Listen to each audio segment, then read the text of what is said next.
हत्या से पहले दरअसल बेहोश किया गया था सौरभ को। बेहोश करने के लिए सौरभ को बेहोशी की दवा कहिए या कुछ ऐसी चीज मिलाकर कोफ्ते में दी गई, जिसको खाने के बाद वो बेहोश हो गया। वो कोफ्ते जो अपने मां के घर से लेकर आया था। उस मेडिकल स्टोर तक आज पुलिस पहुंची है। यह वो मेडिकल स्टोर जहां से दावा किया जा रहा है ये दवा खरीदी गई।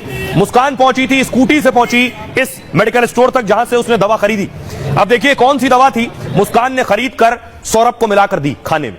सौरभ के मर्डर से पहले उसके खाने में नशा मिलाया गया। नशे की वजह से सौरभ गहरी नींद में सो गया था और फिर मुस्कान और साहिल ने नींद में उसे मार डाला। मुस्कान ने जहां से नशे की दवा खरीदी उसका खुलासा हुआ। मेरठ के उस मेडिकल स्टोर पर ड्रग विभाग ने छापेमारी की। मेडिकल स्टोर के मालिक और दुकानदार से पूछताछ की।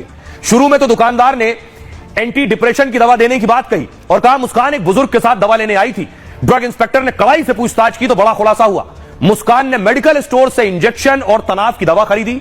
उसने 2 दवाइयां टैबलेट और 1 इंजेक्शन के रूप में ली थी। दावा यह कि नींद की दवाएं और मिडाजोलम इंजेक्शन लेने गई थी वो। मेडिकल स्टोर में उससे डॉक्टर का पर्चा मांगा गया। तब मुस्कान ने मोबाइल पर एक डॉक्टर का पर्चा दिखाया।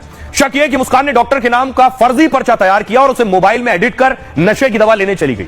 मुस्कान ने जो मिडाजोलम इंजेक्शन खरीदा वो सीधे नहीं बिकता है। डॉक्टर के पर्चे पर भी सीधे मरीज को नहीं दिया जाता है। मिडाजोलम का इस्तेमाल आईसीयू या ऑपरेशन थिएटर में होता है। इसलिए जब भी यह इंजेक्शन देना होता है डॉक्टर पर्चे पर लिखते हैं, लेकिन यह इंजेक्शन अस्पताल या डॉक्टर तक पहुंचाया जाता है। यह इंजेक्शन मिर्गी के दौरे या गहरी नींद के लिए इस्तेमाल होता है, इसलिए बिना डॉक्टर की देखरेख के इस दवा को नहीं दिया जाता। ड्रग विभाग ने मेडिकल स्टोर से मुस्कान के बिल की जांच की है। कुछ दवाओं को ड्रग विभाग की टीम ने अपने साथ लेकर गई है। फिर मैं आपको दिखाने जा रहा हूं हत्या के बाद दरअसल ये शिमला पहुंचे।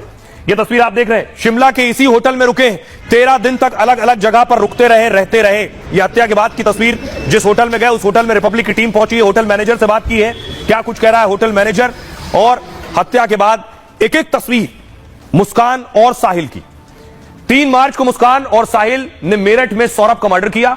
अगले दिन यानी 4 मार्च को सौरभ के टुकड़े ड्रम में ठिकाने लगाए और फिर दोनों हत्या के बाद 13 दिन के ट्रिप पर हिमाचल निकल गए। पति की हत्या के बाद मुस्कान साहिल के हिमाचल की वादियों में सैर सपाटा कर रही थी और होटल से पब तक वो साहिल के साथ नाचते झूमते हत्या का जश्न मना रही थी। और इसकी शुरुआत हुई 5 मार्च को जब मुस्कान और साहिल शिमला के एक होटल पहुंचे। होटल में अपने असली नाम और पते के साथ दोनों ने चेक इन किया। वो होटल के रूम नंबर 407 में रुके, लेकिन किसी को कमरे में नहीं आने देते थे। दोनों कमरे के गेट पर ही खाना और चाय की डिलीवरी ले लेते थे। मुस्कान और साहिल यहां 2 दिन तक रुके और फिर दोनों मनाली चले गए। यहां से मनाली में मुस्कान और साहिल ने बर्फीली वादियों का खूब लुत्फ उठाया। कैब ड्राइवर ने बताया कि वो रोज सुबह बाहर घूमने जाते और शाम को शराब पीते। फिर मनाली में ही होटल में रात में साहिल के बर्थडे के लिए सरप्राइज केक मंगाया। केक काटते हुए साहिल और मुस्कान ने जेल में खूब मौज मस्ती की।